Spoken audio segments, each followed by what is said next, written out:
এই গল্পটা বাস্তবে ঘটে গিয়েছিল ব্রাহ্মণবাড়িয়ার তিতাস নদীর পাড়ে।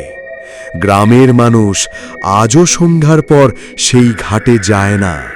কেন যায় না শুনলে আপনার শরীরের রক্ত জমে যাবে। রিয়াজ ঢাকা থেকে গ্রামে ফিরেছে। ওর দাদার বাড়ি তিতাস নদীর কাছেই। শহরের ব্যস্ততা থেকে একটু ছুটি নিতে এসেছিল। একদিন সন্ধ্যার পর সে নদীর ধারে হাঁটতে যায়। নদীর পানিতে পড়ন্ত সূর্যের আলো পড়ে অদ্ভুত একটা দৃশ্য তৈরি করছিল। হঠাৎ সে শুনতে পায় পানির মধ্যে কে যেন হাসছে। মেয়ের গলা, কিন্তু আশেপাশে কেউ নেই।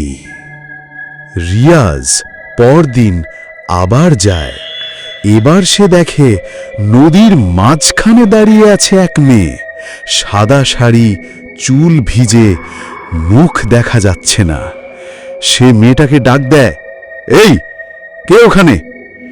কিন্তু মেয়েটি কিছু না বলে পানির মধ্যে ঢুকে যায়। রিয়াজ ছুটে গিয়ে দেখে কোথাও কেউ নেই, কিন্তু পায়ের নিচে পানির বদলে যেন ঠান্ডা বরফ। কে যেন চুপি চুপি তার কানে ফিসফিস করছে, ফিরে যা, ফিরে যা। রিয়াজ পরে গ্রামের এক বৃদ্ধর কাছে যায়। বৃদ্ধ চুপচাপ কিছুক্ষণ থাকে, তারপর বলে, ২০ বছর আগে রাত্রে এক মেয়েকে হত্যা করে এখানে ফেলে দেওয়া হয়েছিল। তার নাম ছিল রুমি। সে এখনো প্রতিশোধ নিতে নদীর মাঝে দাঁড়িয়ে থাকে। যার চোখে চোখ পড়ে সে আর কখনো ফিরতে পারে না। রিয়াজ আটকে ওঠে, কারণ সে তো আগেই মেয়েটার চোখে চোখ রেখেছে। পরদিন রাতে রিয়াজ ঘুমাতে পারছে না।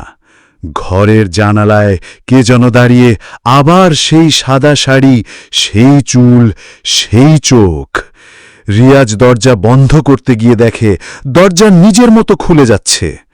একটা কণ্ঠ ভেসে আসে, তুমি আমাকে দেখতে চেয়েছিলে, এবার চিরদিন আমাকে দেখতে পাবে।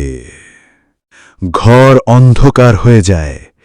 এরপর কেউ আর রিয়াজকে দেখতে পায়নি।